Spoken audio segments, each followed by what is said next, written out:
Welcome back to Kalpana Kannada vlog. ಹೇಗಿದ್ದೀರಾ ಎಲ್ಲರೂ ಚೆನ್ನಾಗಿದ್ದೀರಾ ಅಂತ ಅಂದ್ಕೊಂಡಿದ್ದೀನಿ. ನಾನು ಸೂಪರ್ ಆಗಿದ್ದೀನಿ.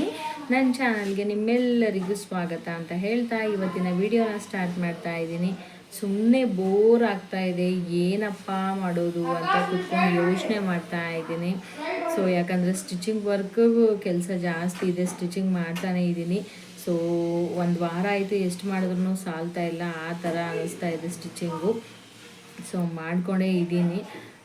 ಏನು ಮಾಡಲಿ ಅಂತ ಬೋರ್ ಆಗ್ತಾಯಿದೆ. ಮಕ್ಕಳಿಗೆ ಬೇರೆ ಲೀವ್ ಅಲ್ವಾ, ಫುಲ್ ಸಿಕ್ಕಾಪಟ್ಟೆ ಬೋರ್ ಆಗ್ತಾಯಿದೆ. ಬಿಸಿಲು ಜಾಸ್ತಿ ಇದೆ ಅಂತ ಹೇಳಿ ಟೈಮ್ ಪಾಸ್ ಬೇರೆ ಆಗ್ತಾಯಿಲ್ಲ. ಅವರು ಏನು ಮಾಡಬೇಕು ಅಂತ ಯೋಚನೆ ಮಾಡಿಕೊಂಡೇ ಕೂತ್ಕೊಂಡಿದ್ದಾರೆ. ಸೊ ಅದಕ್ಕೆ ಇವತ್ತೇನಾದರೂ ಒಂದು ಆಯಿತು, ಇನ್ನೂ ಒಂದು 2-3 ಡೇಸಲ್ಲಿ ನನ್ನ ಅಕ್ಕನ ಮಗಳದ್ದು ಸ್ಕೂಲ್ ಬೇರೆ ಸ್ಟಾರ್ಟ್ ಆಗುತ್ತೆ. ಸೊ ಅವರು ಏನಾದರೂ ಮಾಡೋಣ ಆಂಟಿ ಅಂತ ಹೇಳ್ತಾಯಿದ್ರು.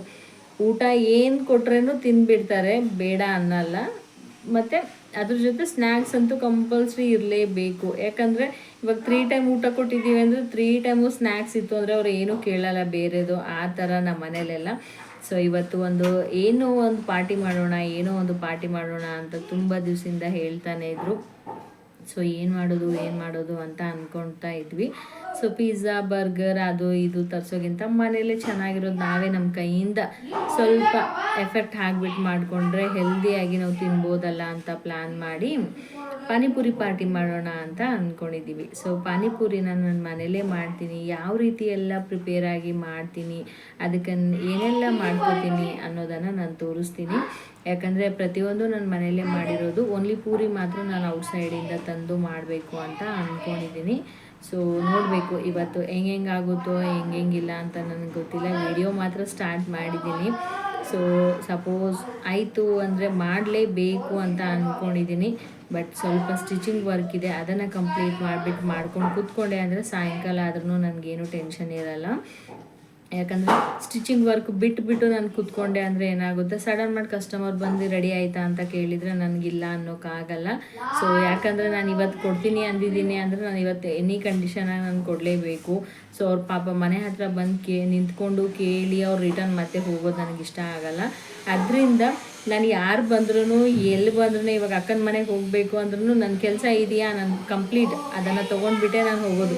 ಯಾಕಂದರೆ 2 ಅವರ್ ಫ್ರೀ ಕೂತ್ಕೊಂಡು ಮಾತಾಡೋಗಿಂತ ಅದೇ 2 ಅವರ್ ನಾನು ಕೆಲಸ ಮಾಡ್ಕೊಂಡು ಮಾತಾಡ್ತಾ ಇದ್ದರೆ ಈ ಕಡೆ ನಂಗೆ ಟೈಮ್ ಪಾಸು ಆಗುತ್ತೆ, ಜಸ್ಟ್ ಈ ಕಡೆ ನನ್ನ ಕೆಲಸನೂ ಆಗುತ್ತೆ ಅಂತ ನಾನು ಹಿಂಗೆ ಥಿಂಕ್ ಮಾಡ್ತೀನಿ.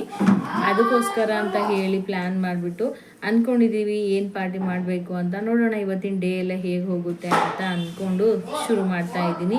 ಸೊ ಎಲ್ರಿಗೂ ನಂದು ವಿಡಿಯೋ ಇಷ್ಟ ಆಗುತ್ತೆ ಅಂತ ಅಂದ್ಕೋತೀನಿ. ಹಾಗೆ ಎಲ್ಲರೂ ಕಮೆಂಟ್ ಮಾಡೋದು ಮರಿಬೇಡಿ, ಸಬ್ಸ್ಕ್ರೈಬ್ ಮಾಡ್ಕೊಂಡು ಸಪೋರ್ಟ್ ಮಾಡಿ. ನಿಮ್ಮ ಪ್ರೀತಿ ಯಾವಾಗಲೂ ಹೀಗೆ ಇರಲಿ ಅಂತ ಕೇಳ್ತಾ ಇದ್ದೀನಿ. ಬನ್ನಿ ಹಾಗಾದರೆ ವಿಡಿಯೋನ ಸ್ಟಾರ್ಟ್ ಮಾಡೋಣ. ಮನೇಲಿ ಪೂಜೆನೂ ಮಾಡಿದ್ದೀನಿ. ಮಾರ್ನಿಂಗ್ ಟೈಮಲ್ಲಿ ಪೂಜೆನ ಮಾಡಿಬಿಟ್ಟು ನಾನು ಲೈವ್ ಬೇರೆ ಸ್ಟಾರ್ಟ್ ಮಾಡಬೇಕು ಅಂತ ಅಂದ್ಕೊಂಡಿದ್ದೆ. ಅದಕ್ಕೋಸ್ಕರ ಸೊ ಲೈವ್ ಮುಗಿದ್ಮೇಲೆ ಏನೆಲ್ಲ ಅಂದ್ಕೊಂಡಿದ್ದೀನಿ ಅದನ್ನು ಮಾಡೋಣ ಅಂತ ಫಸ್ಟಿಗೆ ಪೂಜೆ ಎಲ್ಲ ಮಾಡಿಬಿಟ್ಟು ಮನೆ ಕೆಲಸ ಎಲ್ಲ ಓವರಾಲ್ ಕಂಪ್ಲೀಟ್ ಮಾಡಿದ್ದೀನಿ. ಕಂಪ್ಲೀಟ್ ಆದಮೇಲೆ ಸ್ವಲ್ಪ ರಾಗಿ ಗಂಜಿನ ಮಾಡ್ಕೊಂಡು ಕುಡಿಯೋಣ.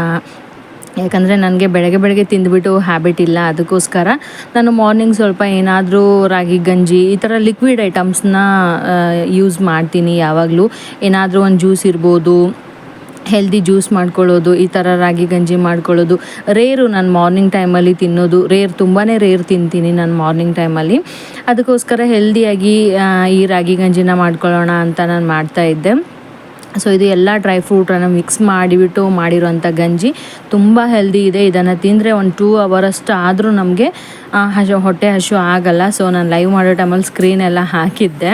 ಯಾಕಂದರೆ ಕಿಚನಲ್ಲೆಲ್ಲ ನನ್ನದು ತುಂಬ ಮಿನಿ ಕಿಚನ್ನು, ಮಿನಿ ಮನೆ ಅಂತಲೇ ಹೇಳ್ಬೋದು. ತುಂಬ ಸ್ಮಾಲ್ ಸೈಜಲ್ಲಿದೆ ನಮ್ಮ ಮನೆಯೆಲ್ಲ. ಅದಕ್ಕೋಸ್ಕರ ಅಂತ ನಾನು ಬ್ಯಾಕ್ಗ್ರೌಂಡ್ ಚೆನ್ನಾಗಿರಲ್ಲ ಅಂತ ನಾನು ಸ್ಕ್ರೀನ್ ಹಾಕಿಬಿಟ್ಟು ಲೈವ್ ಮಾಡ್ತೀನಿ ಯಾವಾಗಲೂ. ಯಾಕಂದರೆ ಬ್ಯಾಕ್ಗ್ರೌಂಡ್ ನಾನು ಕೂತ್ಕೊಂಡಿರೋ ಎದುರುಗಡೆನೇ ನಮಗೆ ಯಾವಾಗಲೂ ವಾಷಿಂಗ್ ಮಿಷಿನು ಎಲ್ಲ ಇದೆ. ಅದಕ್ಕೋಸ್ಕರ ಅಂತ ಅದಕ್ಕೆ ನಾನು ಇವಾಗ ಪಾನಿಪುರಿ ಪಾರ್ಟಿನ ಮಾಡೋಣ ಅಂತ ಪ್ಲ್ಯಾನ್ ಮಾಡಿದ್ದೆವಲ್ವಾ. ಸೊ ಮಕ್ಕಳೆಲ್ಲ ಬರ್ತಾರೆ. ಅವ್ರು ಬಂದಮೇಲೆ ನಾನೇ ಮಾಡ್ತೀನಿ ಅಂತಲೇ ಹೇಳ್ತಾರೆ. ಎಲ್ಲಿ ನಮಗೆ ಮಾಡೋಕೆ ಬಿಡ್ತಾರಲ್ವ ಮಕ್ಕಳು, ಆ ಥರ. ಸೊ ನಾನು ಮಿಕ್ಸಿ ಮಾತ್ರ ಮಾಡಿಕೊಡ್ತೀನಿ, ಮಿಕ್ಕಿದೆಲ್ಲ ನೀವು ಮಾಡ್ಕೊಳ್ಳಿ ಅಂತ ಹೇಳಿದ್ದೆ. ಸೊ ಅದಕ್ಕೋಸ್ಕರ ಓನ್ಲಿ ಮಿಕ್ಸಿ ಮಾಡಿಕೊಟ್ಟಿದ್ದೀನಿ. ಮತ್ತು ಪೂರಿ ಎಲ್ಲ ಆಯಿಲಲ್ಲಿ ಕರೆದು ಕೊಟ್ಟಿರೋದು. ಯಾಕಂದರೆ ಅವ್ರು ಇನ್ನೂ ಆಯಿಲೆಲ್ಲ ಮಾಡೋಷ್ಟು ದೊಡ್ಡೋರಿಲ್ಲ. ದೊಡ್ಡವರಾದ್ರೂ ನಾನು ಬಿಡಲ್ಲ ಆಯಿಲ್ ಹತ್ತಿರ ಎಲ್ಲ. ಯಾಕಂದರೆ ಅವ್ರಿಗೆ ಗೊತ್ತಾಗಲ್ಲ ಏನು ಮಾಡಬೇಕು ಏನು ಅಂತ. ಸೊ ನಾನು ಹೇಳ್ತಾ ಇದ್ದೆ ಈ ಥರ ಮಾಡಿ ಹೀಗೆ ಮಾಡಿ ಅಂತ ಹೇಳ್ತಾ ಇದ್ದೆ. ಅವ್ರು ಅದೇ ಫಾಲೋ ಮಾಡ್ಕೊಂಡ್ಬಿಟ್ಟು ಮಾಡಿದ್ರು. ಸೊ ಅವ್ರು ಹೇಗೆ ಮಾಡಿದಾರೋ ಅದನ್ನೇ ನಾನು ವಿಡಿಯೋ ಮಾಡಿದ್ದೀನಿ, ಏನೂ ಎಡಿಟ್ ಮಾಡಿಲ್ಲ ನಾನು, ಏನೂ ಇಲ್ಲ. ಯಾಕಂದರೆ ಮಕ್ಳದ್ದು ಒಂದು ನೆನಪಿರುತ್ತಲ್ವ, ಈ ಥರ ಎಲ್ಲ ಮಾಡಿದ್ದಾರೆ, ಹಿಂಗೆಲ್ಲ ಹಾಕಿದ್ದೀನಿ ಅಂತ ಒಂದು ನೆನಪಿರುತ್ತಲ್ವ, ಅದಕ್ಕೋಸ್ಕರ ಅಂತ ಇಲ್ಲಿ ನಾನು ಮಿಕ್ಸಿಗೆ ಇಲ್ಲಿ ಬೆಳ್ಳುಳ್ಳಿ ಮತ್ತು ಹಸಿಮೆಣ್ಸಿನ್ಕಾಯಿ, ಪುದೀನ, ಕೊತ್ತಂಬರಿ, ಸ್ವಲ್ಪ ಶುಂಠಿನ ತೊಗೊಂಡ್ಬಿಟ್ಟು ಮಿಕ್ಸಿ ಫುಲ್ ಪೇಸ್ಟ್ ಮಾಡಿದ್ದೀನಿ. ಫುಲ್ ಜ್ಯೂಸ್ ಥರ ಪೇಸ್ಟನ್ನು ಮಾಡಿಬಿಟ್ಟು ಇಲ್ಲಿ ನಾನು ಸೋಸ್ಕೋತಾ ಇದ್ದೀನಿ, ಅಂದರೆ ಫಿಲ್ಟ್ರ್ ಮಾಡ್ತಾ ಇದ್ದೀನಿ. ಸೊ ಫಿಲ್ಟ್ರ್ ಮಾಡಿ ನಮ್ಗೆ ಎಷ್ಟು ಕ್ವಾಂಟಿಟಿ ಬೇಕೋ ಅಷ್ಟು ಕ್ವಾಂಟಿಟಿಲಿ ಫಿಲ್ಟರ್ ಮಾಡಿ ಒಂದು ಸ್ವಲ್ಪ ನೀರನ್ನು ನಾವು ಹಾಕೋಬೋದು. ಸೊ ಇದು ಎರಡಕ್ಕೂ ನಾನು ಯೂಸ್ ಮಾಡ್ತಾ ಇದ್ದೀನಿ. ಯಾಕಂದರೆ ಫುಲ್ಲು ತುಂಬ ಚೆನ್ನಾಗಿರುತ್ತೆ, ಪುದೀನ ಎಲ್ಲ ಹಾಕಿರೋ ಟೇಸ್ಟ್ ಅಲ್ವಾ. ಸೊ ಅದನ್ನು ರೆಡಿ ಮಾಡಿದೆ. ಅದು ರೆಡಿ ಆದಮೇಲೆ ಈ ಕಡೆ ಆಲೂಗಡ್ಡೆ ಬಂದಿತ್ತು. ಸೊ ನಾನು ಬಿಸ್ತೀನಿ ಅಂದರೆ ನಮ್ಮ ಮಕ್ಕಳು ನಾವೇ ಬಿಸ್ತೀವಿ, ಪ್ರತಿಯೊಂದು ನಾವೇ ಮಾಡ್ತೀವಿ ಅಂತಲೇ ಹೇಳ್ತಾಯಿದ್ರು. ಸೊ ಇಲ್ಲ, ನಾನು ಬಿಚ್ಕೊಡ್ತೀನಿ, ನೀವೇ ಮಾಡ್ಕೊಳ್ಳೋದಿದ್ರೆ ಆಗಲ್ಲ, ನಾನು ಬಿಚ್ಕೊಡ್ತೀನಿ ಅಂತ ಹೇಳಿಬಿಟ್ಟು ನಾನು ಬಿಚ್ಕೊಟ್ಟೆ. ಸೊ ಒಂದು ಹೆಲ್ಪ್ ಮಾಡಿಕೊಟ್ರೆ ಆಗುತ್ತೆ, ಇಲ್ಲ ಅಂದರೆ ಅವರಿಗೆಲ್ಲ ಬಿಟ್ಟರೆ ನೀವೇ ಮಾಡಿ ಅಂತ ಬಿಟ್ಟರೆ ಕಿಚನ್ ಅಂತೂ ನೋಡೋಕ್ಕಾಗಲ್ಲ, ಅಷ್ಟೊಂದು ಗಲೀಜು ಮಾಡಿಬಿಡ್ತಾರೆ. ಸೊ ಮಕ್ಕಳು ಅಲ್ವಾ, ಅವ್ರಿಗೆ ಏನು ಮಾಡ್ತೀವಿ ಏನೂ ಗೊತ್ತಾಗಲ್ಲ ಆ ಥರ. ಸೊ ನೋಡಿ ಈ ಥರ ಮಾಡಿಟ್ಟಿದ್ದೀನಿ. ಇದಕ್ಕೆ ನಾನು ರುಚಿಗೆ ತಕ್ಕಷ್ಟು ಉಪ್ಪು ಮತ್ತು ಚಾಟ್ ಮಸಾಲ ಪೌಡರು ಮತ್ತು ಜೀರಾ ಪೌಡರನ್ನು ಹಾಕಿಬಿಟ್ಟು ಸ್ವಲ್ಪ ಪೆಪ್ಪರ್ ಪೌಡರ್ ಇಷ್ಟನ್ನೆಲ್ಲ ಹಾಕಿ ನಾನು ಮಿಕ್ಸ್ ಮಾಡಿ ಎತ್ತಿಟ್ಟಿದ್ದೀನಿ. ಅದನ್ನು ಎತ್ತಿಟ್ಟಾದಮೇಲೆ ಈ ಕಡೆ ಆಲೂಗಡ್ಡೆನ ಸ್ಮ್ಯಾಶ್ ಮಾಡ್ತಾ ಇರೋದು, ಫುಲ್ ಆಲೂಗಡ್ಡೆನ ಪೇಸ್ಟ್ ಥರ ಮಾಡ್ತಾ ಇರೋದು. ಸೊ ಇದಕ್ಕೆ ನಾನು ಹುಣಸೆ ಹಣ್ಣು ಕೂಡ ಹಾಕ್ತಾಯಿದ್ದೀನಿ. ಸೊ ಹುಣಸೆ ಹಣ್ಣು ಹಾಕ್ತಾಯಿದ್ದೀನಿ, ಎಷ್ಟು ಬೇಕೋ ಅಷ್ಟನ್ನು ನೋಡ್ಕೊಂಡ್ಬಿಟ್ಟು ಹುಣಸೆ ಹಣ್ಣು ಹಾಕ್ತಾ ಇರೋದು. ಅದ್ರ ಜೊತೆಗೆ ನಾನು ಇಲ್ಲಿ ಸ್ವೀಟ್ ಪಾನಿ ಕೂಡ ಮಾಡ್ತಾಯಿದ್ದೀನಿ. ಇವಾಗ ಖಾರ ಪಾನಿ ಮಾಡಿದ್ದೀನಲ್ವ, ಖಾರ ಪಾನಿ ಆದಮೇಲೆ ಸ್ವೀಟ್ ಪಾನಿನೂ ತುಂಬ ಚೆನ್ನಾಗಿರುತ್ತೆ ಪಾನಿ. ಯಾಕಂದರೆ ನನಗೆ ತುಂಬ ಇಷ್ಟ ಸ್ವೀಟ್ ಪಾನಿ ಕುಡಿಯೋದು, ತಿನ್ನೋದು ಎಲ್ಲ. ಪಾನಿಪುರಿ ಜೊತೆಯಲ್ಲಿ ನಾನು ಲಾಸ್ಟ್ ಒಂದಾದರೂ ಸ್ವೀಟ್ ಪಾನಿನ ಇಲ್ಲ ಮೊಸರು ಹಾಕ್ಬಿಟ್ಟು ಪಾನಿಪುರಿನ ಈ ಥರ ತಿನ್ಕೊಂಡೇ ಬರೋದು ಯಾವಾಗಲೂ. ಅದಕ್ಕೋಸ್ಕರ ಇವಾಗೆಲ್ಲ ತುಂಬ ಔಟ್ಸೈಡೆಲ್ಲ ಫುಡ್ ಅಷ್ಟೊಂದು ಇರ್ತಾ ಇಲ್ಲ, ತುಂಬ ಯಾವುದ್ಯಾವುದೋ ಆಯಿಲ್ ಮಾಡ್ತಾ ಇದ್ದಾರೆ. ಪ್ರತಿಯೊಂದು ಏನೇ ತಿನ್ಬೇಕಂದ್ರೂ ನಾವು ಮನೇಲೇ ಮಾಡೋದು, ಮಕ್ಕಳಿಗೆಲ್ಲ ಮನೇಲೇ. ರೇರ್ ನಾವು ಏನಾದರೂ ಔಟ್ಸೈಡಿಂದ ತರೋದು ಅಂದರೆ ರೇರ್ ತರೋದು. ಯಾಕಂದರೆ ನಮ್ಮ ಮನೇಲಿ ಅಷ್ಟು ಬೇಕ್ರಿ ಐಟಮ್ಸ್ ಎಲ್ಲ ನಾವು ಪ್ರಿಪೇರ್ ಮಾಡಲ್ಲ. ಏನು ಬೇಕೋ ಅದನ್ನು ಮನೇಲೇ ಮಕ್ಕಳಿಗೆ ಬಜ್ಜಿ, ಬೋಂಡ ಈ ಥರ ಎಲ್ಲ ಏನು ಬೇಕೋ ಅದನ್ನು ಮಾಡ್ತೀವಿ. ಇಲ್ಲಿ ನಾನು ಸ್ವೀಟ್ ಪಾನಿಗೆ ನಾನು ನಾಟಿ ಬೆಲ್ಲನ ಹಾಕ್ತಾಯಿದ್ದೀನಿ. ನೀವು ಸಕ್ಕರೆ ಆದರೂ ಹಾಕ್ಬೋದು, ಬಟ್ ಸಕ್ಕರೆಗಿಂತ ನಾಟಿ ಬೆಲ್ಲ ಹಾಕ್ಕೊಳ್ಳೋದು ತುಂಬ ಚೆನ್ನಾಗಿರುತ್ತೆ. ಸೊ ಈ ಕಡೆ ಆಲೂಗಡ್ಡೆ ಸ್ಮೈಸ್ ಎಲ್ಲ ಮಾಡಿದ್ಮೇಲೆ ಅದರಲ್ಲಿ ಈರುಳ್ಳಿ ಮತ್ತು ಕರಿಬೇವು, ಕೊತ್ತಂಬರಿ, ಸ್ವಲ್ಪ ರುಚಿಗೆ ತಕ್ಕಷ್ಟು ಉಪ್ಪು ಮತ್ತು ಒಣಖಾರ ಇದನ್ನೆಲ್ಲ ಹಾಕಿಬಿಟ್ಟು ಚೆನ್ನಾಗಿ ಮಿಕ್ಸ್ ಮಾಡ್ತಾ ಇರೋದು ಪೇಸ್ಟು. ಇಲ್ಲಿ ನನ್ನ ದೊಡ್ಡ ಮಗ ಕಿರಣ್ ಮಾಡ್ತಾ ಇದ್ದಾನೆ. ಸೊ ಇಲ್ಲಿ ನಾನು ಪಾನಿಗೆ ಸ್ವೀಟ್ ಪಾನಿ ಮತ್ತು ಖಾರದ ಪಾನಿ ಟೋಟಲಿ ಎಲ್ಲ ರೆಡಿ ಮಾಡಿ ಇಟ್ಟಿದ್ದೀನಿ. ಸೊ ಇವಾಗ ನಾನು ಎಲ್ಲ ಆಗೋ ಗಂಟ ನಾನು ಎಣ್ಣೆ ಬಿಸಿ ಮಾಡೋಕ್ಕೂ ಇಟ್ಟಿದ್ದೀನಿ ಒಂದು ಸೈಡಲ್ಲಿ.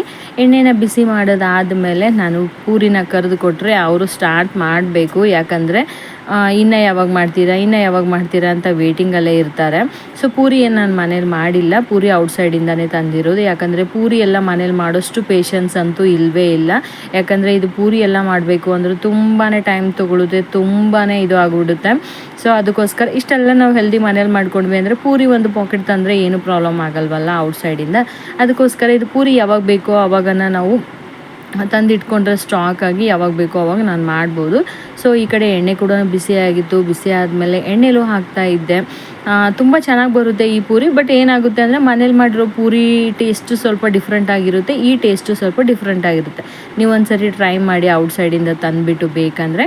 ಬಟ್ ಹೆಲ್ದಿ ಮನೇಲಿ ಮಾಡ್ತೀವಲ್ವ, ಅದು ಹೆಲ್ದಿ ಇರುತ್ತೆ ಅಂತ ನಾವು ಅನ್ಕೋತೀವಿ.